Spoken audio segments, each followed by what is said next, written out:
irreecha qofaa miti akeektuu barii birraa kan akeekan ayyaanonni akkaataa jaarmiyaa sabootaatiin akkaataa jaarmiyaa dargaggootaatiin wanni geggeeffamu sabaaf sablammoota birattis dargaggeessa Oromoo birattis bariin birraa waggaa ga'u wanna baay'ee jaarmiyaalee hedduu fi gochaalee adeemsifamu jira.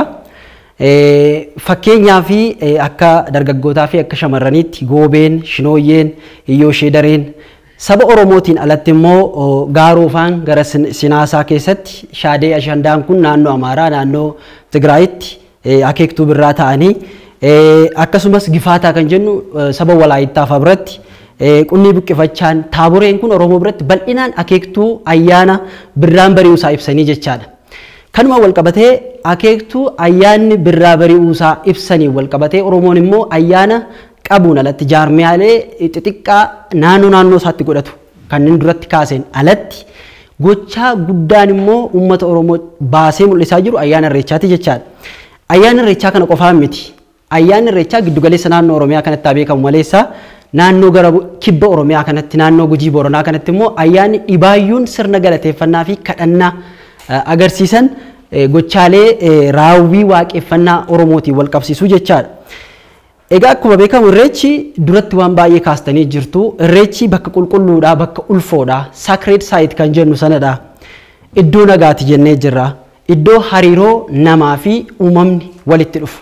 Hariiroon waaqaa fi namaa itti jabaatu, hariiroon ilmi namaa wanna waggaa kana keessa godhaa ture qalbiitti itti jijjiirratee yaada haaraadhaan immoo waaqa galateeffachaa bara itti aanu kanatti immoo na gargaari jedhee uumaa isaatti kadhatu ta'uu isaatii jechaadha. Kunis bakka itti qulqullaa'anii dhufanii itti immoo waaqatti of kennanii jechaadha. Purity and pollution kan jennu sana. Fakkeenyaaf kanaan dura rakkoon hawaasa waggaa kana keessatti tarii akka qe'eetti, akka ollaatti, akka maatiitti, akka gosaatti uumame sun kanarraa of qulqulleessanii dhufanii bakkatti waaqa galateeffatan ta'uu isaatii jechaadha. Irreecha kanaan wal qabatee sona guddaa kan qabu akkuma irreechaan kan wal fakkaatu kana dhibaayyuu Booranaa haa kaasnu. Dhibaayyuu bahuudhaan duratti namni of qulqulleessuu barbaachisa. Bakki sun qulqulluudha jedha. Akkuma amantaa kiristaanaa keessatti beektan naannoon bakki nama hundum seenee jira. Mana amantaa keessaas bakki namni muraasni seenu jira. Bakka of qulqulleessanii namoonni deeman jiru. Ammatti irreechi tarii promooshinii irra jira.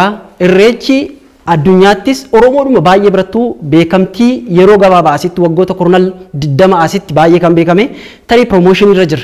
Waruftaan garuu sona isaatti deebi'uun keenya nafuu jechaadha. Gaafa sona isaatti deebine bakki irreechaa bakka qulqulluu, bakka nagaa, bakka waaqaa fi namni wal yaadatu ta'ee beekamuunsaa fuula duratti akkaatuma hubannaa namaatiin itti deemuun keenya nafuu jechaadha. Kanatti of qulqulleessaa deemne tarii amma bu'aa ba'iidhaa fi waan amma kana jiru keessaa burjaajii siyaasaa amma keessa jiru keessaa waggaa baane gaafa Oromummaatti deebine duudhaa irreechaa ganamaatti deebi'uun keenya nafuu jechaadha. Kanaaf dhibaayyuu namni bahu naannoo bakka dhibaayyuu sanatti even kopheellee keewwate akka hin seenne kopheef itti baasee akka deemuu qabu. Bakki irreechaas akkuma kana qulqulluu ta'uusaa beekamuun barbaachisaadha. Kana qofaa miti. Warri fuudhee qabus halkan boriituu dhibaayyuutti deeman sana niitii ofii birallee akka hin geenye duudhaan dhibaayyuudhaan dhorkaa jechaadha. Namni hundumtuu qulqullaa'ee bakka sana deemu.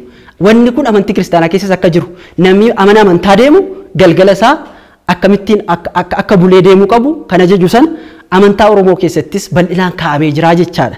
Kana yaadachuu qaba Oromoon waggaa gara irreechaa dhufu. Kana beekuu qaba Oromoon gaafa irreechi waggaadhaan naanna'ee dhufu kan kolfaaf taphaaf bashannanaaf yaanu qofa jedhamee deemuu qabu. Fuulduratti adeemsa keessa sirrataa akka deemu hubannaan namaa bakka cimittis hin sirrata jennee yaannaa jechaadha. Irreecha kana kan dhufuuf bal'inaan kaaftanii jirtan achirraas kaa'anii hayyoonni keenyas yuubonni keenyas bal'inaan kaasanii jiru. Waaqa galateeffachuudhaaf. Irreecha tulluurratti waaqa kadhate rooba akka kennuuf nagaa akka kennuuf bara kana bakakkaarraa rooba cimaarraa bubbeerraa akka hambisuuf horiif namaaf sa'aaf lafaaf nagaa akka kennuuf kadhachaa bahe. Waan waaqi kadhachaa baheef sana immoo eegi birraan bari'uuf jedhee irreechatti dhufaa jedhaadha.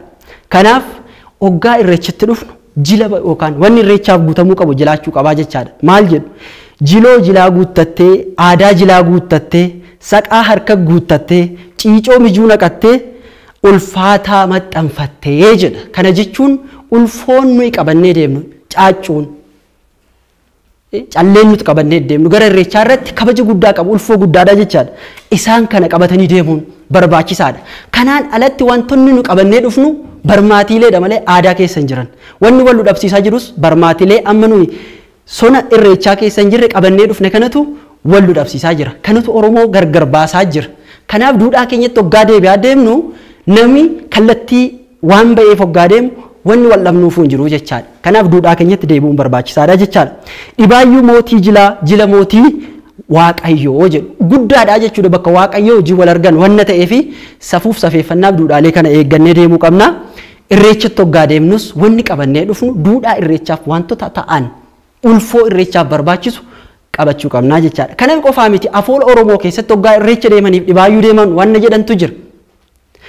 Tokkoffaa amma gara dhibaayyuutti hoggaan infororee fororsee roobee madda yaasee ilmee laguu baasee infororseen baa'in roobe waaqin roobe jechaadha. Kana jechuun wanni nuyi deemnuuf afoola keessatti wanni nuyi qabsiisee achi keessatti dabarsuu qabnu afoola irreechaa wal qabatetu jira.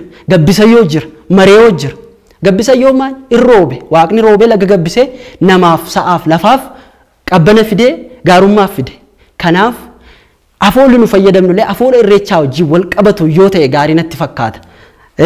Kana biraa wal qabatee irreechi Oromoo jaareera.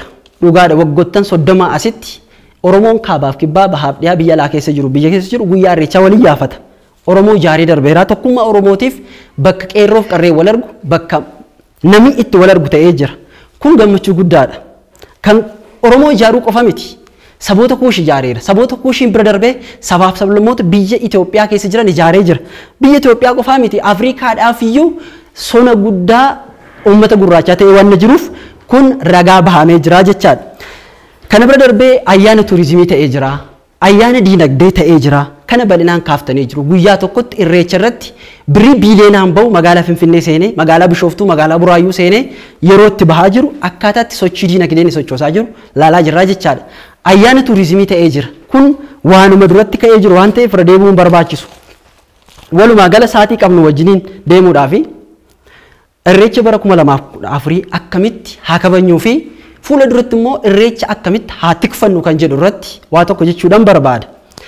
Irreechi duudhaa qaba. Duudhaan Oromoodhaa wanni inni ittiin eegamu safuun duratti isinitti kaa'ee immoo jira. Kana qofaa miti. Biyyi keenya Itoophiyaa waliigaltee biyyoota idila addunyaa wajjin mallatteessite qabdi. Hambaalee aadaa kiliyaa tiksuudhaaf keessaa'uu bara 2003 akka lakkoofsa faranjiitti UNESCOon hambaalee aadaa kiliyaa akkamittiin tikfamuu akka qabu mootummaan Itoophiyaadhaa mallatteessee jira biyyoota addunyaa waadaa galee jira jechaadha. Irreechi ayyaana siyaasaa ta'uu hin qabu. Irreechi ayyaana daldalaa kan jedhu sun ilaalamee jira waan ta'eef wanni kun akkaataa UNESCOon kaa'ee fi duudhaa irreechaa eegamee taa'uu qaba. Kan biraan kan hin kaasuu barbaadu keessattuu of eeggannoo Oromoon gochuu qabu. Of eeggannoo dargaggeessa Oromoo gochuu qabu. Of eeggannoo namni jaallattoonni irreechaa ta'an gochuu kan qabu magaalaa Finfinnee keessatti xiyyeeffannoo guddaa barbaachisa. Dhugaa dubbachuudhaan Oromoon asirratti gamnoomuudha qaba natti fakkaata. Magaalli Finfinnee teessoo magaalaa Afrikaati, teessoo magaalaa biyya keenyaati. Kana bira darbee miidiyaan idila addunyaa gurguddaan magaalaa kana keessa jiru ayyaana irreechaa waraabuu dhufu. Kaan gaarummaa keenya fudhachuu dhufa, kaan immoo ammeenya keenya fudhachuu dhufa. Oromoon kana irratti dammaquudha qaba. Tokko iji imbaasii as keessa jiranii akkamittiin biyya kana ilaalaa jiru amma waan jedhu ilaaluu barbaachisaadha. Gaarummaan Oromoo magaalaa Finfinnee keessatti jiru biyya addunyaatti yeroo tokkotti akka nu beeksisu.